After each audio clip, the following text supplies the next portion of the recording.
The new topic of chemical property of haloalkenes and haloarenes। तो start करते हैं कुछ नए टॉपिक्स के साथ, जैसे एज अ केमिकल प्रॉपर्टी हम कवर करेंगे इस पूरे लेक्चर भर में किसका, हेलोएल्केन्स का। तो चलो स्टार्ट करते हैं। तो सबसे पहले केमिकल प्रॉपर्टीज सडन टाइप्स में डिवाइड की गई हैं, जैसे कि नॉर्मल हम इससे पहले बेसिक में ही कवर करके आ चुके हैं कि केमिकल प्रॉपर्टी क्या होनी है। जैसे कि न्यूक्लियोफिलिक रिएक्शन, ठीक है, एक तो न्यूक्लियोफिलिक रिएक्शन हो जाएगा, दूसरा इलेक्ट्रोफिलिक रिएक्शन हो जाएगा, तीसरा एलिमिनेशन रिएक्शन। मेनली इन्हीं तीनों पार्ट्स में डिवाइड की गई है। तो एक एक करके हम देखेंगे सारे के सारे रिएक्शंस जो कि ये शो करते हैं हेलोएल्केन्स एंड हेलोएरेन्स। तो चलो स्टार्ट करते हैं। पहला nucleophilic substitution reaction, philic substitution reaction, nucleophilic substitution reaction.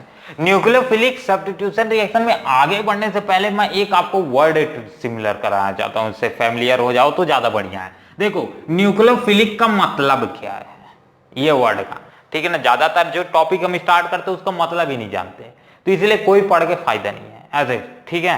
ऐसा पढ़ के कोई फायदा नहीं है। हमेशा जो टॉपिक स्टार्ट करो उसके पहले वर्ड से उसका मतलब जानना चालू करो, तभी आपका बेसिक एकदम से क्लियर होगा। तो स्टार्ट करते हैं। न्यूक्लियोफिलिक का मतलब क्या होता है? न्यूक्लियोफिलिक मतलब नाम से ही पता चलता है, फिलिक मतलब होता है वांट, ठीक है। क्या होता है? वांट मतलब चाहिए, ठीक। न्यूक्लियो मतलब होता है क्या? पॉजिटिव। अब ऐसे टाइप्स के रिएक्शंस जो जिसको में क्या हो, जिसे पॉजिटिव चार्ज चाहिए, ठीक है। ऐसे टाइप्स के एलिमेंट्स जिसको पॉजिटिव चार्ज चाहिए वो क्या होते हैं? न्यूक्लियोफिलिक होते हैं। समझ आया? नहीं आया? चलो तो एक काम करते हैं, क्या क्लोरीन ले लो। क्लोरीन क्या हो जाएगा? एक नेगेटिव एलिमेंट हो जाएगा। इसके ऊपर क्या है? Negative element. अब नेगेटिव एलिमेंट को क्या चाहिए? पॉजिटिव चार्ज चाहिए, तो ये आ जाएगा एक टाइप का न्यूक्लियोफिल। हमेशा ध्यान रखना, यहां केमिस्ट्री है, लिखेंगे कुछ और, पढ़ेंगे कुछ और, समझेंगे कुछ और, तो ये केमिस्ट्री है, ठीक है ना। तो इसलिए हमेशा वर्ड यहां लगेंगे कि भाई ये तो न्यूक्लियोफिलिक मतलब पॉजिटिव चार्ज वाला होगा कोई रिएक्शन, ऐसा रिएक्शन जिसमें पॉजिटिव चार्ज पार्टिसिपेट करे, नहीं। न्यूक्लियोफिलिक ऐसा रिएक्शन जिसमें नेगेटिव चार्ज पहले पार्टिसिपेट करे, ठीक है। तो एक आध दो रिएक्शन बताओ जैसे एज अ रिएक्शन पार्ट में नेगेटिव पार्ट अटैक करता है सबसे पहले। तो सबसे पहले ध्यान दे लो, one of the best example NaOH या फिर KOH ले लो, ठीक है। ये दोनों ही मैंने बेस लिखे हैं। तो बेस में क्या सबसे पहले रिएक्ट करते हैं? जैसे कि एसिड में H+ साइन सबसे पहले रिएक्ट करते हैं, वैसे ही बेस में नेगेटिव OH- अटैक करता है। तो ये किसका बेस्ट एग्जांपल हो जाएगा? न्यूक्लियोफिलिक का एग्जांपल हो जाएगा। समझ आया? तो न्यूक्लियोफिलिक सब्स्टिट्यूशन रिएक्शंस ऐसी रिएक्शंस होती हैं जो जहां पास नेगेटिव चार्ज सबसे पहले रिएक्शन में पार्टिसिपेट करे, मतलब रिएक्टेंट का नेगेटिव पार्ट पार्टिसिपेट करे। चलो तो ये हो गया सब्स्टिट्यूशन रिएक्शन मतलब रिएक्शन। चलो नाम है तो नाम है। स्टार्ट करते हैं। नाम है तो जहां है अपना टॉपिक में मेनली। तो न्यूक्लियोफिलिक सब्स्टिट्यूशन रिएक्शन मेनली दो पार्ट्स में डिवाइड किए गए हैं, एक तो SN1 रिएक्शन और दूसरा SN2 रिएक्शन। किसमें? SN1 रिएक्शन और दूसरा SN2 रिएक्शन। ये दो मेन टाइप्स हैं इसके रिएक्शन टाइप के, अगर बोलेंगे टाइप, ठीक। अब एक एक बात करते हैं। सबसे पहले SN1 कवर कर लेते हैं, फिर उसके साथ साथ SN2 कवर कर लेंगे। SN1 और SN2 में आपको एकदम सिमिलर तो कुछ देखने को नहीं मिलेगा, एकदम अपोजिट में सब कुछ देखने को मिलेगा। चलो तो सबसे पहले एक चीज समझते हैं तो दूसरा चीज थोड़ा सा आसान हो जाएगा हमारे लिए। तो स्टार्ट लिख लो। पहला topic SN1 reaction. SN1 reactions कौन सी रिएक्शंस होती हैं? SN1 रिएक्शंस ऐसी रिएक्शंस होती हैं जहां पास 3 डिग्री एल्काइल हैलाइड सबसे ज्यादा रिएक्टिव होते हैं। 3 डिग्री एल्काइल हैलाइड बोलेंगे तो क्या मतलब, एकदम बेसिक में समझो। देखो जी, ऐसा 3 डिग्री एल्काइल हैलाइड मतलब जहां पास क्लोरीन जुड़ा हो या फिर कोई भी हैलोजन जुड़ा हो। अब मैं क्लोरीन की ही बात नहीं करूंगा, हैलोजन, कोई भी हैलोजन जुड़ा हो, उस हैलोजन के साथ डायरेक्टली जिस कार्बन से जुड़ा हो उससे डायरेक्टली 3 कार्बन जुड़े हुए, ठीक है। डायरेक्टली 3 कार्बन जुड़े हुए हों तो उसे हम बोलते हैं 3 डिग्री कार्बन, ठीक है। और उस पूरे को अगर क्लोरीन हट जाए, क्लोरीन के साथ साथ जुड़ा है तो इसे 3 डिग्री एल्काइल हैलाइड बोलेंगे। समझ आया? क्लियर है? तो SN1 रिएक्शन ऐसी रिएक्शन होती हैं जिसमें 3 डिग्री एल्काइल हैलाइड सबसे ज्यादा रिएक्टिव होती है। क्या होता है? 3 डिग्री एल्काइल हैलाइड सबसे ज्यादा रिएक्टिव होता है। फिर 2 डिग्री, फिर 1 डिग्री। ये बात को हमेशा ध्यान रखना, जो चीज अपना मेन है उसको सबसे पहले समझो। नेक्स्ट, ये कैसा होता है? जिसमें rate of reaction directly proportional होता है। किसके? Rate of reaction is directly proportional to Rx, जिसे हम न्यूक्लियोफिल क्या बोलते हैं? अभी मैंने जस्ट बोला उस वर्ड को, एल्काइल हैलाइड। ठीक है, जिसमें rate of reaction directly proportional होगा एल्काइल हैलाइड के। क्यों? कौन सा रिएक्शन है? 3 डिग्री तो नहीं है एल्काइल हैलाइड, 2 डिग्री तो नहीं है और 1 डिग्री तो नहीं है। ये होता है SN1 रिएक्शन का मेन कंपोनेंट। SN1 रिएक्शन का सेकंड पॉइंट लिखो, ये पहला पॉइंट मान लो, इसे सेकंड पॉइंट मान लो, थर्ड पॉइंट मेन लीजिए, इंपॉर्टेंट है। अब ये सबसे ज्यादा SN1 में जो चीजें जरूरत पड़ती है कि ये कितने स्टेप्स में ये रिएक्शन होती है, तो हमेशा ये ध्यान रखना, ये 2 स्टेप्स में ये प्रोसेस कंप्लीट हो जाता है। 2 स्टेप्स में बोलेंगे तो एक स्टेप में, पहला स्टेप में क्या होगा? कार्बोकैटायंस की फॉर्मेशन होगी, CARBO, कैटायंस की फॉर्मेशन होगी। ठीक है, कार्बोकैटायंस की फॉर्मेशन होगी, कार्बोकैटायन इंटरमीडिएट। ठीक है, और दूसरा सेकेंड रिएक्शन में कार्बोकैटायन इंटरमीडिएट न्यूक्लियोफिल्स के साथ अटैक कर देगा। कार्बोकैटायन इंटरमीडिएट या फिर CI लिख लो, ठीक है ना, शॉर्टकट में बोले दे रहा हूं। कार्बोकैटायन इंटरमीडिएट न्यूक्लियोफिल्स के साथ रिएक्शन कर जाएगा, फिल्स के साथ रिएक्शन कर जाएगा, तो उसे बोला जाता है, रिएक्शन कर जाएगा, उसे बोला जाता है SN1 रिएक्शन। ठीक है, अब ये दोनों प्रोसेस कैसे होते हैं? देखो, सबसे पहले कार्बोकैटायन क्या होता है ये समझ लो। कार्बोकैटायन इंटरमीडिएट बोलेंगे तो ऐसा इंटरमीडिएट जो कि बाद में डिवाइड होने के बाद अपने को एक कार्बन वाला प्रोडक्ट मिले। जैसे कि मैं एक नॉर्मल एग्जांपल लिख देता हूं, जैसे कि CCC, अभी जस्ट इसका रिएक्शन भी इसी के बाद देखेंगे, केमिकल प्रॉपर्टीज कंप्लीट होने के बाद। ये जैसे मेरे पास एक कार्बन का चैन है, अब इस कार्बन के चैन के ऊपर मेरे ऊपर से एक पॉजिटिव चार्ज मिल गया और उसके साथ साथ कोई बाय प्रोडक्ट मिल गया, मान लो होते हैं HCl बन गया, मान लेते हैं। तो ये क्या हो जाएगा? इस टाइप के जो कंपोनेंट्स होंगे जिसके पास कार्बन हो और कार्बन के ऊपर कोई चार्ज पड़ गया हो, तो उसे बोला जाता है कार्बोकैटायन इंटरमीडिएट। ठीक है, हमेशा ध्यान रखना, मैं पहले ही बता चुका हूं बहुत बार, अगर कार्बोकैटायन इंटरमीडिएट फॉर्मेशन हो गया है तो हमेशा वही प्रोडक्ट की फॉर्मेशन करेगा। कौन सा? प्रोडक्ट में से 2 टाइप के प्रोडक्ट होते हैं, एक मेन प्रोडक्ट, दूसरा बाय प्रोडक्ट। तो हमेशा ध्यान रखना, जो कार्बोकैटायन इंटरमीडिएट होगा वो हमेशा मेन प्रोडक्ट बनाएगा और by product as a substitute बनाएगा। ठीक है, चलो, तो ये आ जाएगा। सबसे पहले कार्बोकैटायन इंटरमीडिएट की फॉर्मेशन होगी इस तरह से, पॉजिटिव चार्ज, नेगेटिव चार्ज, जो भी हो। ठीक है, नेक्स्ट, हाँ भाई, ये क्या है? जो भी कैसा हो, न्यूक्लियोफिल्स पढ़ रहे हैं तो जो भी कैसा हो सकता है, ये बात को हमेशा ध्यान रखना, जो भी कैसा हो ये नहीं है।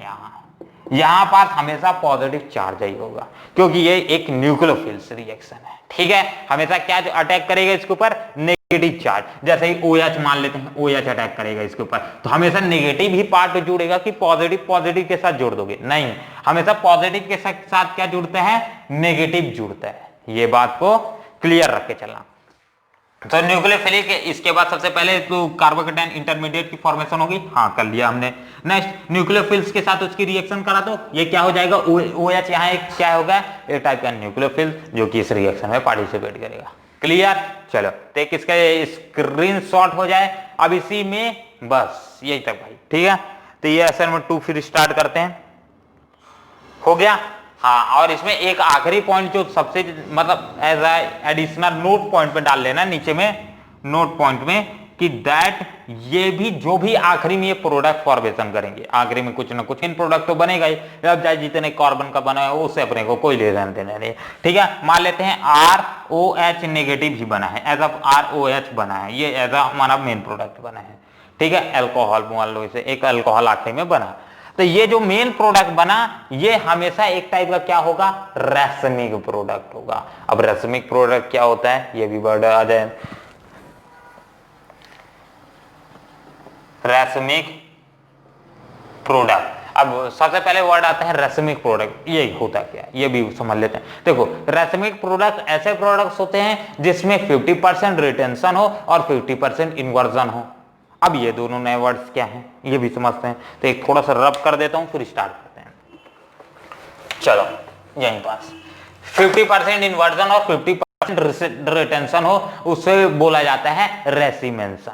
अब 50% इन्वर्जन और 50% रिटेंशन क्या है? देखो अपने पास जो भी एक रिएक्शन ले लो, मान लो ये अपने पास एक कार्बन है, यहाँ पास क्लोरीन, यहाँ पास इसके ऊपर कौन सा चार्ज चढ़ा? पॉजिटिव चार्ज चढ़ा, ठीक है। इधर एक और कार्बन है, बस इस साइड से एक प्रोडक्ट है अपने पास, ठीक। अब ये जो अपने पास प्रोडक्ट है इसमें से मान लेते हैं OH नेगेटिव। अब OH नेगेटिव का अटैक करने का दो साइड बन सकता है। एक तो क्या OH यहां एकदम फ्रंट से अटैक कर दे और एक OH क्या एकदम घूम घाम के पीछे से आके अटैक मार दे। ये दो ही पॉसिबल स्पेस है, या तो फ्रंट से अटैक मारेगा या तो बैक से अटैक मारेगा, यही दो चांसेस हैं। तो ये दो जो चांसेस अपने पास बन रहे हैं यही आता है एक इन्वर्जन का केस और दूसरा रिटेंशन का केस। अगर वो फ्रंट से हमेशा अटैक मारता है उसे रिटेंशन बोला जाता है, रिटेंशन बोला जाता है। अगर वो पीछे से अटैक मारता है उसे इन्वर्जन बोला जाता है, ठीक है। इन्वर्जन ऑफ कॉन्फ़िगरेशन और रिटेंशन ऑफ कॉन्फ़िगरेशन वो आगे पढ़ेंगे, अभी ज्यादा कंफ्यूज नहीं करूंगा, ठीक है। चलो तो इसे इन्वर्जन बोला जाता है। अब जिसमें दोनों होने के चांसेस हो, 50-50 हो, 50% रिटेंशन होने का भी चांसेस है और 50% इन्वर्जन होने का भी चांसेस है, तो उसे रेसिमेंशन बोला जाता है, ठीक है। 50-50% चांसेस। तो ऐसे ये न्यूक्लियोफिलिक सब्स्टिट्यूशन रिएक्शन में अपना SN1 रिएक्शन जो भी होता है वो एक टाइप का रेसमिक प्रोडक्ट देता है। मतलब इसमें आगे से भी अटैक करने के चांसेस है 50% और 50% पीछे से भी प्रोडक्ट करने का फॉर्मेशन करने का चांसेस है। तो इसे बोला जाता है न्यूक्लियोफिलिक सब्स्टिट्यूशन रिएक्शन का SN1 रिएक्शन। तो चलो आगे बढ़ते हैं, इसी में एक बार स्क्रीनशॉट हो जाए। तो यहां तक हो गया था। अब नेक्स्ट अपने पास इसी प्रोसेस के बाद जस्ट ये वाला रिएक्शन में पार्टिसिपेट किया, मतलब KCN और ये OH नेगेटिव की मदद से यहाँ पास सारा का सारा करंडवा फिर से होगा और ये जस्ट किस में टूट जाएगा? K और CN के बीच में एक बॉन्ड है और ये S इन दोनों के बीच में सबसे ज्यादा पोलैरिटी नेगेटिव नेगेटिव के बीच में बनेगी नहीं, यहाँ नेगेटिव और पॉजिटिव के सबसे ज्यादा पोलैरिटी बनेगी। वो कार्बन ज्यादा इलेक्ट्रॉन नेगेटिव है तो ये बॉन्डेड इलेक्ट्रॉन को अपनी तरफ खींच लेगा और ये K प्लस और CN माइनस में टूट जाएगा, ठीक है। OH जाए भाड़ में, ठीक है। ये क्या बना लेगा? ये OH और इसके साथ जुड़ जाके यहीं पास थोड़ा सा रब डस्टर कहाँ गया, ये स्टेप को थोड़ा सा यहाँ कर लेना, तो ये KOH बना लेगा। बन गया। कोई टेंशन है क्या? नहीं टेंशन है, अभी भी ये कोई काम का नहीं है, ठीक है ना। ये वाला भी आगे जाके ब्रेक करेगा, अपने को वहां से लेने देने नहीं। अभी CN को उठाओ, अब ये जस्ट इसके साथ रिएक्शन करेगा, मतलब ये नेक्स्ट रिएक्शन किसके साथ करेगा? इसके साथ NBuBr, ठीक है। BuBr, तो NBuBr के साथ रिएक्शन कराएंगे और तो अपने पास क्या बनेगा? ये CN नेगेटिव इसके साथ अटैक करेगा, CN नेगेटिव, और यहाँ पास पोलैरिटी सबसे ज्यादा जनरेट होगी Br और Bu के बीच में, तो यहाँ आके इसके साथ जुड़ जाएगा और ये फाइनली NBuCN बना लेगा और इसके ऊपर क्या छोड़ा है? नेगेटिव चार्ज, तो Br नेगेटिव बना लेगा, ठीक है। अब नेक्स्ट स्टेप में जाते हैं और अब ये आ जाएगा आपका आखिरी स्टेप, तो मतलब चौथा स्टेप। यहाँ पास का उठाओ C2H5OH, C2H5 पॉजिटिव। अब ये उठाओ KOH को, ठीक है। उसके उठाओ Br को, ये Br को उठाओ, ठीक है। अब ये KOH यहाँ पास से टूटेगा क्योंकि एज अपने को जहां पास से कैटलिस्ट आया था वो कैटलिस्ट वापस उसी जगह पे चाहिए, तो ये OH और K के बीच में बॉन्ड टूटेगा और ये क्या बना लेगा?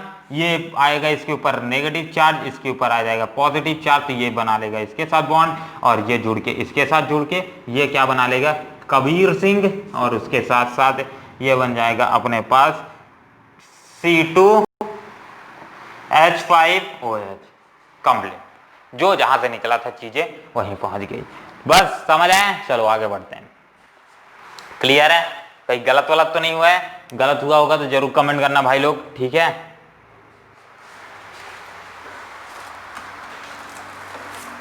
Next question, next question, suggest the possible reason of the following observation, जो भी ऑब्जर्वेशन अपने पास मिलेंगी उसका रीजन बताना है। ऐसे टाइप्स के भी क्वेश्चन आते हैं। The order of reactivity of halo alkane is RI is greater than RBr and RBr is greater than RCl। जो भी अपने पास मतलब कुछ इस तरह से रिएक्शंस दी गई हैं, कुछ इस तरह का रिएक्शंस दी गई हैं, RI is greater than RBr is greater than RCl, ऐसा।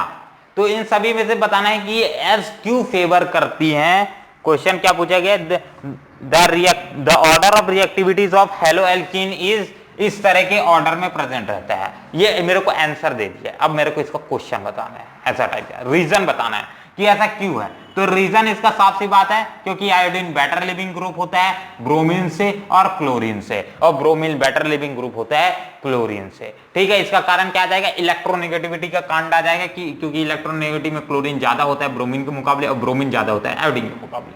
क्लियर, चलो इसमें कोई टेंशन नहीं। Next, neopentyl chloride does not forms SN2 mechanism, neopentyl chloride, neopentyl chloride NEOPENTYL pentyl CHLORIDE, ठीक है, नियोपेंटाइल क्लोराइड। तो नियोपेंटाइल क्लोराइड SN2 मैकेनिज्म क्यों नहीं शो करता, यह बताना है। तो सबसे पहले तो यही बना लो, क्या बना लेते हैं, स्ट्रक्चर बना लेते हैं। नियोपेंटाइल क्लोराइड क्या है, कॉमन नेम दिया गया, तो इसका स्ट्रक्चर बनाते हैं। तो कुछ इस तरह से स्ट्रक्चर आता है, CH3 CH2Cl और ये CH3। अगर यहीं पास Cl यहां जोड़ा होता है तो ये टी पेंटाइल क्लोराइड का केस बन जाता, ठीक है ना। तो ये SN2 मैकेनिज्म क्यों नहीं शो करता भाई, ये पास यहां पास देखने वाली बात है। SN2 लिखा है कि SN1 लिखा है, हाँ SN2 लिखा है। चलो, तो SN2 मैकेनिज्म क्यों नहीं शो करता, तो इसका साफ सी बात है, क्योंकि यहां पास कौन सा डिग्री कार्बन बन रहा है, ए, यहां पास से ये कार्बन डायरेक्टली एक कार्बन के साथ जुड़ा है, 1 डिग्री कार्बन बन रहा है। तो भाई 1 डिग्री कार्बन SN2 के लिए तो सबसे ज्यादा फेवरेबल है। बट यहां ऐसा क्या कारण है जो कि यहां पास नहीं हो पा रहा है, तो इसका साफ सा कारण है स्टेरिकवा हिंडरेंसवा, ठीक है, वर्ल्ड है। चलो ठीक, समझ आया क्या कारण है, स्टेरिकवा हिंड्रेंसवा ही मेन इसका कारण है। ऐसा क्यों भाई, ये भी तो क्वेश्चन आता है। देखो, स्टेरिक हिंड्रेंस मतलब ये कार्बन ये कार्बन ये कार्बन, तो ये 3-3 कार्बन मिल करके इस कार्बन पर बेचारे सिंगल कार्बन कितना स्टेरिक हिंड्रेंस प्रोड्यूस कर रहे हैं, बहुत ज्यादा स्टेरिक हिंड्रेंस प्रोड्यूस हो रहा है। और बहुत ज्यादा स्टेरिक हिंड्रेंस प्रोड्यूस होने के कारण यहां SN2 मैकेनिज्म ना होगी, क्योंकि SN2 mechanism is inversely proportional to स्टेरिकवा हिंडरेंसवा। ठीक, जितना ज्यादा स्टेरिक हिंडरेंस मतलब उतना ही कम रिएक्शन, क्योंकि न्यूक्लियोफिल्स कौन सी रिएक्शंस होती हैं, SN2 रिएक्शन कौन सी टाइप की रिएक्शन है, न्यूक्लियोफिलिक टाइप की रिएक्शन है। और न्यूक्लियोफिलिक्स में क्या अटैक करते हैं, नेगेटिव अटैक करते हैं। अब यहां पास खुद ही 1 नेगेटिव 2 नेगेटिव 3 नेगेटिव 3-3 नेगेटिव इसके ऊपर अटैक कर रहे हैं, 3-3 नेगेटिव इसके ऊपर अटैक कर रहे हैं, तो एक और नेगेटिव को लाओ भाई। भाई पागल हो क्या, ऐसा ला सकते हैं क्या, नहीं। इसीलिए यहां स्टेरिक हिंड्रेंस जितना ज्यादा प्रोड्यूस होगा मैकेनिज्म उतना ही ज्यादा मतलब उतना ही ज्यादा रिएक्शन स्लो हो जाएगा। तो यहां SN2 मैकेनिज्म बहुत ही कम केसेस में होगी, ऐसा नहीं है कि नहीं होगी, होगी, बट अपने को एक्सटर्नल टेम्परेचर एक्सटर्नल फैक्टर्स एकदम अच्छा खासा अप्लाई करना पड़ेगा। तो यह हो जाएगा इसका अच्छा खासा सा रीजन। और करते हैं आज का आखिरी question, discuss the mechanism of SN1 reaction of hello alkene. Question क्या दिया है कि अपने को एक किसी भी हेलो एल्कीन अपने ही हिसाब से क्रिएट करना है, मनगढ़ंत हेलो एल्कीन। अब उसका SN1 रिएक्शन शो करना है, ठीक है। मैंने बोला था SN1 रिएक्शन में और SN2 रिएक्शन में पूरी तरह से क्वेश्चन जब करवाऊंगा तब क्लियर करवा दूंगा। तो टाइम आ चुका है, तो लिखो। तो लिखते हैं, एक आध ठोक मार्कर तो मिल जाए उससे पहले। चलो मिल गया। सबसे पहले SN कौन सी रिएक्शन, SN1 रिएक्शन अपने को शो करना है किसी भी हेलो एल्कीन के लिए। तो मान लेते हैं, मैं क्या ले लेता हूं, SN1 मैकेनिज्म के लिए 2 डिग्री ले लेते हैं, 2 डिग्री लो 1 डिग्री लो जो लेना है। चलो तो CH3 CH2 Cl ले लेते हैं, मान लेते हैं 1 डिग्री ले लेते हैं। 1 डिग्री भी भाई शो करेगा ही, ऐसी बात नहीं है नहीं शो करेगा। अब इसकी रिएक्शन OH नेगेटिव के साथ करा दो, तो ये क्या दे देगा, CH3 CH2 OH, कंप्लीट है, क्लियर। चलो अब उसके साथ साथ बन जाएगा क्या, यहाँ पास से OH निकला, हो गया, चलो निकल जाएगा, प्लस क्लोरीन नेगेटिव निकल जाएगा, क्लोरीन ये निकल जाएगा। अब यही अपने को रिएक्शन करना है। तो पहला स्टेप में क्या होता था, यहाँ पर जो एक स्टेप है ना उसको गायब कर दिया है, मैं पहले ही बताया था। यहाँ पास ये पूरा कोई सिंगल OH नेगेटिव वाला तो रहता नहीं है, ये कोई ना होगा NaOH होगा या फिर KOH होगा, कुछ भी होगा कुछ ना कुछ होगा। बट यहाँ पहला स्टेप हम गड़बड़ कर देते हैं, एकदम गलत, मतलब गलत नहीं करते हैं, उसको गायब कर देते हैं, ठीक है। जब आप क्वेश्चन बोलेगा कि आप SN1 रिएक्शन को शो करो तो आप पहला वो वाला स्टेप को मत लिखना और डायरेक्टली यहाँ पास रिएक्टेंट के जो भी अटैकिंग साइड रहेगी, ये नेगेटिव अटैकिंग साइड यानी न्यूक्लियोफिल्स को डायरेक्टली लिख देना। तो जस्ट इसको पास यहाँ पास रिमूव कर देते हैं और पहला स्टेप में कार्बोकैटायंस की फॉर्मेशन कर देते हैं। तो कार्बोकैटायन की फॉर्मेशन कर देंगे हम, ऐसी बात नहीं है, क्लोरीन, ठीक है। तो यहां पास कार्बोकैटायन की जब फॉर्मेशन भी करोगे ना तो रिएक्टेंट को लेना मत, ये ध्यान रखना, ठीक है ना, रिएक्टेंट को लेना मत, दिमाग में ध्यान रखना, क्योंकि अपन SN1 रिएक्शन को शो कर रहे हैं, मैकेनिज्म पूरी तरह से अपन नहीं एक्सप्लेन कर रहे हैं कि आखिरकार कैसे पूरा प्रोसेस हो रहा है, रिएक्शन शो कर रहे हैं। तो ये क्लोरीन साइड जाएगा और भाई ये अपने पास CH3 CH2 पॉजिटिव और Cl नेगेटिव बन जाएगा, कार्बोकैटायन बनेगा। सेकेंड स्टेप पे क्या होगा, यही कार्बोकैटायन इंटरमीडिएट जो बना है उसकी किसके साथ, नेगेटिव यानी न्यूक्लियोफिल्स के साथ अटैचमेंट होगा, ये इसके ऊपर अटैक कर देगा और ये अपने पास CH3 CH2 OH बन जाएगा, भाई बन गया, स्टेप हो गया पूरा। चलो हो गया क्लियर, कोई दिक्कत नहीं। तो इस वीडियो के लिए एक बार सिर्फ फिलहाल के लिए इतना है और मिलते हैं जस्ट अगले वीडियो पे जहां हम सॉल्व करेंगे इससे रिलेटेड और कुछ क्वेश्चन। तब तक के लिए अपना ध्यान रखिए, जय हिंद जय भारत।